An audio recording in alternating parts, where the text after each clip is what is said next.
Hello bachcho, let's see the question. The question says a microscope has a numerical aperture sin alpha is equals to 0.12, where alpha is the aperture angle subtended by the intense pupil of the microscope.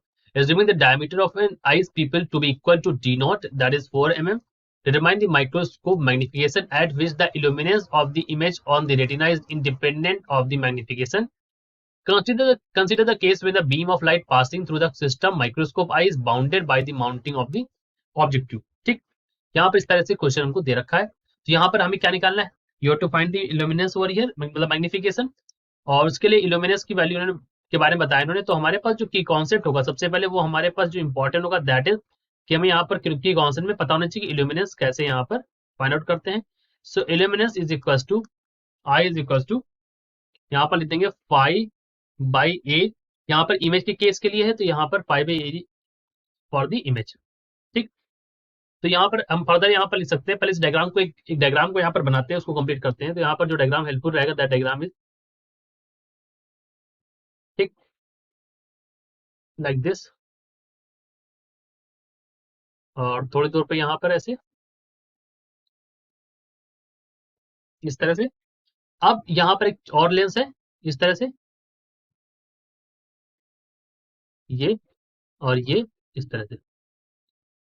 ठीक, अब ये इसके बीच की दूरी क्या है, this distance is D, ये दूरी क्या है यहाँ पर डी है। ये क्या है, दिस इज टू अल्फा, ये क्या है, दिस इज टू बीटा। ठीक, चलो करते हैं इसको आगे। अब यहाँ पर देखो इल्यूमिनेंस की वैल्यू तो आ गई है। तो यहाँ पर हमें पता है, तो अगर मैं मैग्निफिकेशन के बारे में बात करूँ तो टाउ यहाँ पर जो है दिस इज योर मैग्निफिकेशन। ठीक है, ये आपका मैग्निफिकेशन के बारे में बात करता है। तो ए इमेज, ठीक है, is equal to tau divide by F by S का होल स्क्वायर। ठीक,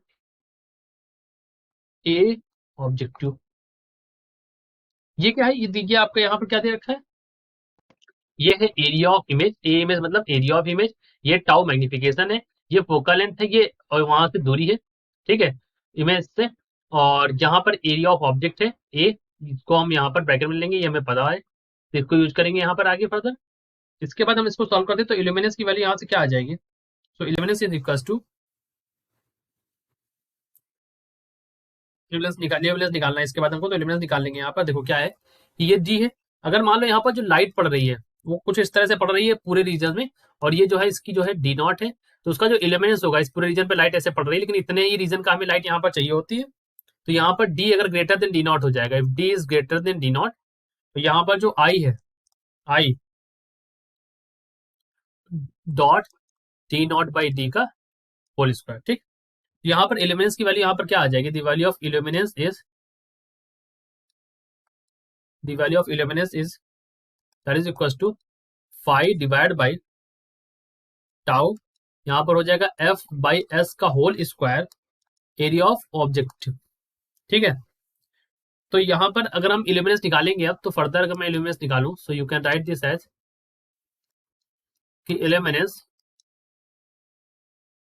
is equal to five divide by tau, यहाँ पर होगा एफ बाई एस का होल स्क्वायर ए, और यहाँ पर अब ये ए रिप्लेस हो गया, दैट इज इक्वल टू यहाँ पर हो गया डी नॉट बाई डी का होल स्क्वायर, ये अलग लिखा हुआ ऊपर। ठीक, ये अलग है, ये इतना पार्ट अलग है। ठीक, अब फर्दर आप इसको लिख सकते हैं, you can further write this as that you can write is equal to five, ठीक है, into T naught square divide by F by S का whole square A tau D square, और ये आपका क्या है, दिस इज योर इल्यूमिनेंस।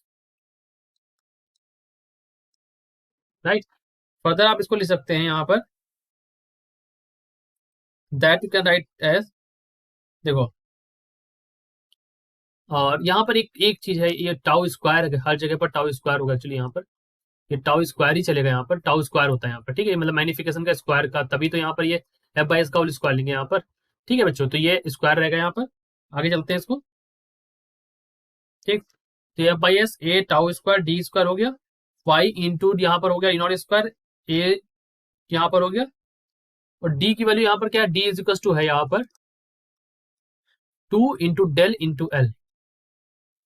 ठीक है, तो रिप्लेस कर देंगे, यहां से इल्यूमिनेंस की वैल्यू आ जाएगी, I illuminance is equal to 5 × D0² divide by, यहाँ पर हो जाएगा F/S का होल स्क्वायर, ए यहाँ पर 2 del L का होल स्क्वायर। टाउ को हमने यहाँ पर रिप्लेस कर दिया है पूरा, टाउ D² कितना, इसको हमने यहाँ पर रिप्लेस कर दिया टाउ D² को, तो ये हमारा हो गया है किसके बराबर, यहाँ पर दिस वैल्यू कम्स, ठीक है, 2 del L का होल स्क्वायर। ठीक, अब अगर D की वैल्यू ग्रेटर देन D0 हुई, या मतलब ग्रेटर देन इक्वल टू, तो यहाँ पर टाउ से ये इंडिपेंडेंट रहेगा, क्या रहेगा, टाउ से इंडिपेंडेंट रहेगा। कहने का मतलब यहाँ पर अल्टीमेटली ये है कि अगर आप इल्यूमिनेंस देखें तो illuminance is independent of magnification, यहाँ पर क्योंकि टाउ का टर्म हमने खत्म कर दिया है। तो ये तो मतलब आपको सिर्फ मतलब यहाँ पर सॉल्व करके ही पता चलेगा, इसका कोई कॉन्सेप्ट नहीं है एग्जैक्टली कि मैं वो कॉन्सेप्ट बता के यहाँ पर आपको बताऊं, but the thing is that आपको यहाँ पर इसको पूरा सॉल्व करना है। सॉल्व करेंगे, जब सॉल्व करके देखेंगे तो आपको पता चल जाएगा कि रिप्लेस करने के बाद यहाँ पर टाउ का टर्म जो कि आपका इल्यूमिनेंस का टर्म वो खत्म हो जाता है, तब आप यहाँ पर शो कर सकते हैं कि illuminance is independent of magnification, और यही हमारा यहाँ पर आंसर हो जाएगा। I hope you understood it well, best of luck.